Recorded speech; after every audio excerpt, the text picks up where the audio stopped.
ان پہ جرا مکمل ہو چکی ہے، یہ ایک اطلاع ہے۔ اور اس اطلاع کی کہانی نصرت جاوید صاحب نے بھی سنائی ہے۔ جو میرے پاس اطلاع ہے کہ آخری جو 2-3 گواہ ہیں وہ زیادہ اہم ہیں، اور جنرل فیض حمید صاحب کا جو کورٹ مارشل کا پروسیجر ہے، جو معاملہ ہے، وہ اب مکمل ہونے والا ہے۔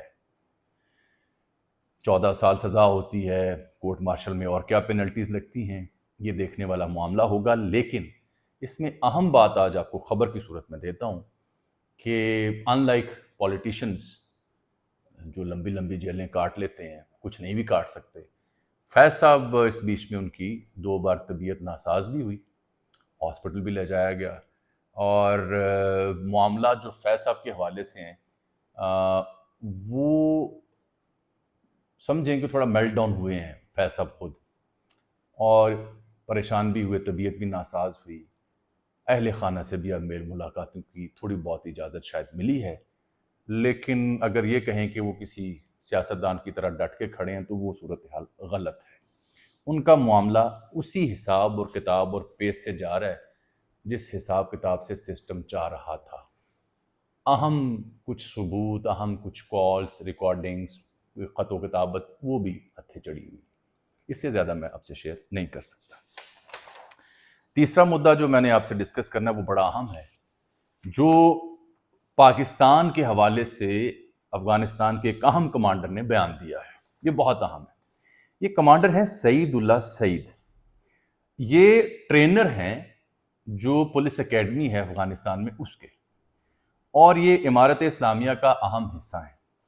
یہ پولیس کا 45 دن کا کورس تھا، جو جب ختم ہوا تو اس کے بعد انہوں نے جو امیر المومنین ہیں ان کا فرمان پڑھ کے سنایا۔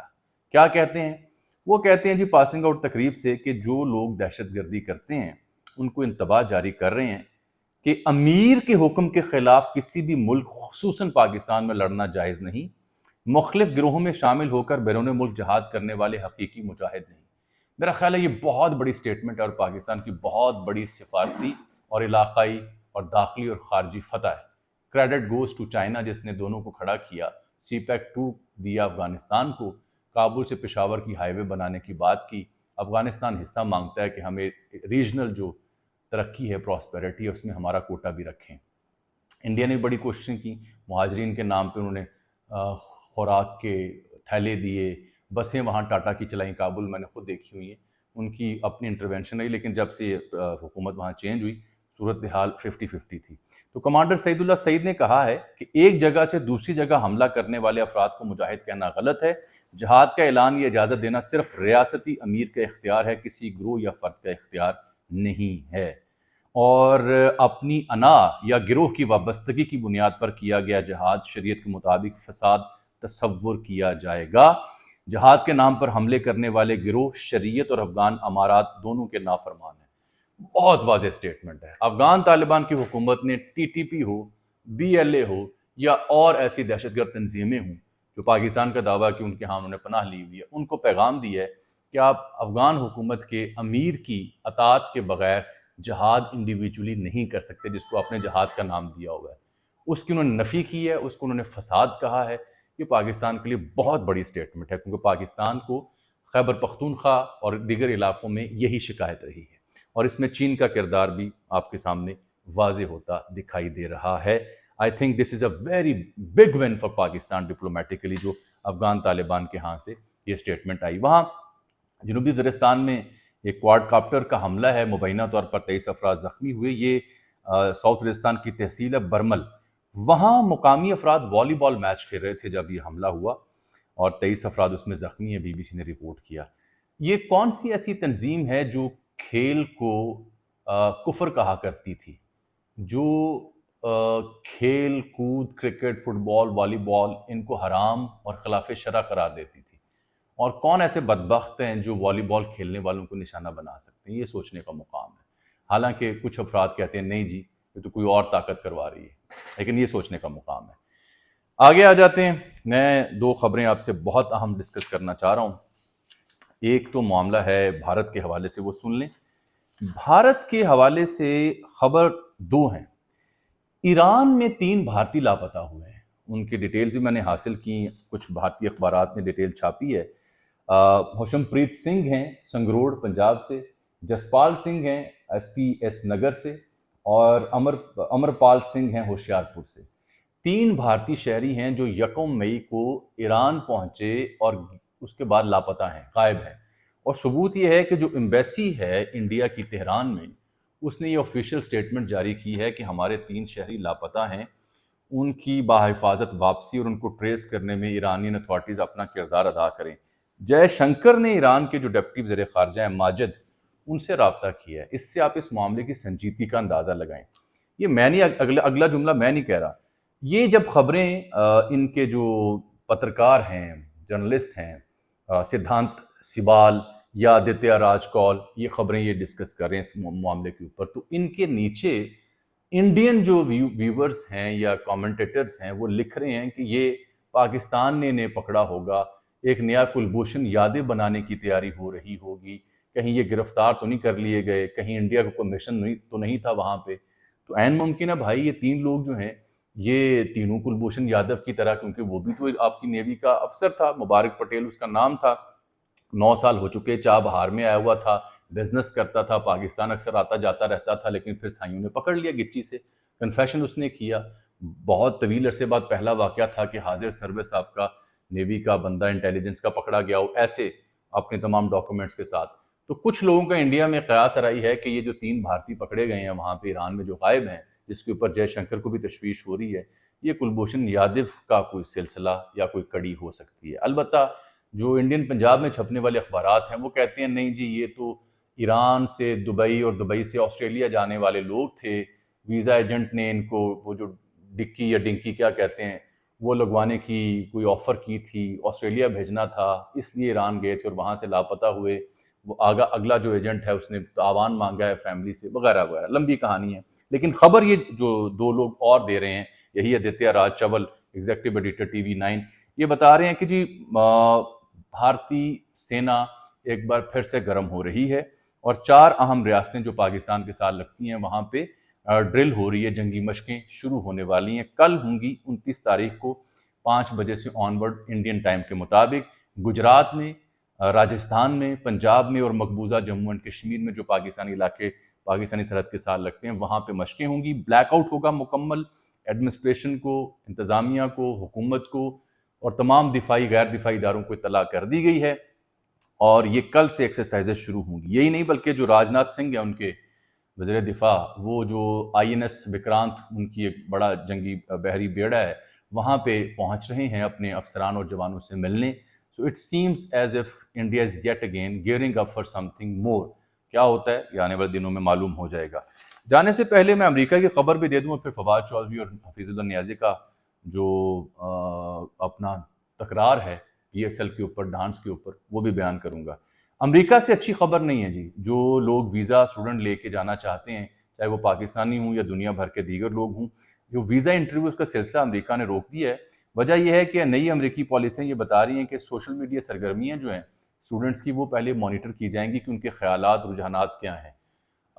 میں نے کچھ امریکی لوگوں کو پڑھنے کی کوشش کی، وہ سمجھتے ہیں کہ سوشل میڈیا پروفائل بہت بنیادی حیثیت ہوگی یہ سمجھنے کے لیے کہ اسٹوڈنٹ کے مذہبی رجحانات کیا ہیں، اسٹوڈنٹ کے فلسافیکلی یا دنیا بھر کے لیے سیاسی طور پر نظریات کیا ہیں، اور امریکہ ایسے اسٹوڈنٹس کو ڈسکریج کرے گا جو احتجاج کرتے ہیں یا کسی ملک کے حق میں یا کسی اور مذہب کے حق میں بات کرتے ہیں۔ خود جو آزادی اظہار رائے کا علمبردار ملک ہے وہ خود ان چیزوں پہ پابندی لگا کے فلٹر کرے گا ان لوگوں کو جو کہ ویزے کے لیے وہاں آنا چاہتے ہیں۔ آپ کو یاد ہے وہاں پہ فلسطین کے حق میں بھی احتجاج ہوا، کچھ لوگ اسرائیل کے حق میں بھی کرتے ہیں اسٹوڈنٹ ہونے کے ناطے۔ تو اس چیز کو روکنے کے لیے یہ تمام جو ویزا پروسیس ہے اسے روکا جا رہا ہے، اور آئندہ سوشل میڈیا پروفائل، اس لیے وہ تمام لوگ جو امریکہ جانا چاہتے ہیں بیسک اسٹوڈنٹ، میری ان سے گزارش ہوگی کہ اپنے سوشل میڈیا اکاؤنٹس کے اوپر، اگر تو آپ نے امریکہ نہیں جانا صاحب تو جو مرضی لکھیں، اگر آپ نے جانا ہے اور واقعی اعلیٰ تعلیم حاصل کرنی ہے تو پھر احتیاط کریں، کیونکہ آپ کی جو سوشل میڈیا پروفائل ہے وہ اصل میں آپ کی اصل CV ہے، اصل اوریجنل CV ہے۔ جانے سے پہلے ذرا سن لیجئے مجھ سے کہانی جو فواد چودھری اور حفیظ اللہ نیازی کے بیچ پڑا ہو رہا ہے، اور اس میں انصار عباسی صاحب بھی ہیں۔ یہ ہوا یہ تھا کہ PSL کا فائنل جب ہوا تو اس روز آپ نے دیکھا گانا بجانا، ڈول تباشے، سب کچھ ہوا وہاں پہ اور وہ لائیو نشر کیا گیا۔ انصار عباسی صاحب نے لکھا کہ پی ایس ایل فائنل کے موقع پر ناچ گانے جس انداز میں پیش کیے گئے وہ اللہ تعالیٰ کی ناراضگی کا سبب بن سکتا ہے. ہمیں ہمارے رب نے بھارت کے خلاف بڑی کامیابی نصیب کی. اللہ کا شکر ادا کرنے کی بجائے یہ ناچ گانا کس نے کروایا اس سے جواب دہی ہونی چاہیے. اور انہوں نے ٹیگ کیا محسن نقوی صاحب کو اور مریم نواز صاحبہ کو، مریم نواز خان کو وہ ٹیگ کر کے جو رپورٹر ہیں. اس کے اوپر حفیظ اللہ نیازی صاحب نے دلچسپ طریقے سے تبصرہ کیا کہ اتوار کو پی ایس ایل کا فائنل ہوا، اس کا مزہ دوبالا کیا گیا. 40,000 کا مجمع تھا، کروڑوں ٹی وی ناظرین تھے اور اسلامی جمہوریہ پاکستان کی الڑ مٹیاریں جو ہیں ان کا رقص ان کے جسم کے ذریعے بھرپور طریقے سے کرکٹ شائقین اور ناظرین کا خوب دل لبھا رہا تھا. قومی قیادت اور اسلامی نظریاتی کونسل نے اگر اسے مس کیا ہے تو اب مستفید ہو سکتی ہے. ساتھ انہوں نے تصویر لگائی اس ڈانس کی، ڈھول بج رہا ہے، ڈانس ہو رہا ہے. تو فواد چوہے صاحب نے لکھا ہے کہ حفیظ اللہ نیازی صاحب نے طویل وقت سعودی عرب میں گزارا اور وہیں کی قبائلی نفسیات لے کر پاکستان آئے. ان کے بعد سعودی عرب مکمل تبدیل ہو چکا ہے، لیکن نیازی صاحب وہیں پھنسے ہوئے ہیں. جس معاشرے میں میوزک، ڈانس، ڈرامہ، فلم کو گناہ قرار دیا جائے وہاں صرف ذہنی مریض بچتے ہیں جو کم عمر بچوں کے ساتھ شادیاں کرنا، بچوں پر تشدد کرنا، مدارس میں ہم جنس پرستی اور مذہبی اختلافات پر لوگوں کو قتل کرنا عبادت سمجھتے ہیں. ایسے قبائلی معاشرے میں بچوں کی تعلیم بھی گناہ ہے اور صرف جہالت ہی قابل احترام ہے. اللہ ہماری جہالت سے جان چھڑائے.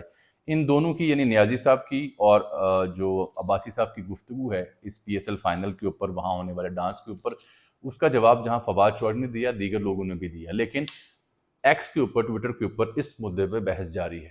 کچھ لوگ سمجھتے ہیں کہ نیازی صاحب اور عباسی صاحب درست فرما رہے ہیں اور کچھ لوگ فواد چودھری کی ترقی پسند سوچ کی حمایت کرتے ہیں. آپ کیا سمجھتے ہیں؟ کامنٹس میں اگر مجھے اطلاع دیں تو میں بہت آپ کا مشکور ہوں گا. مجھے آج کے لیے اجازت. اللہ حافظ.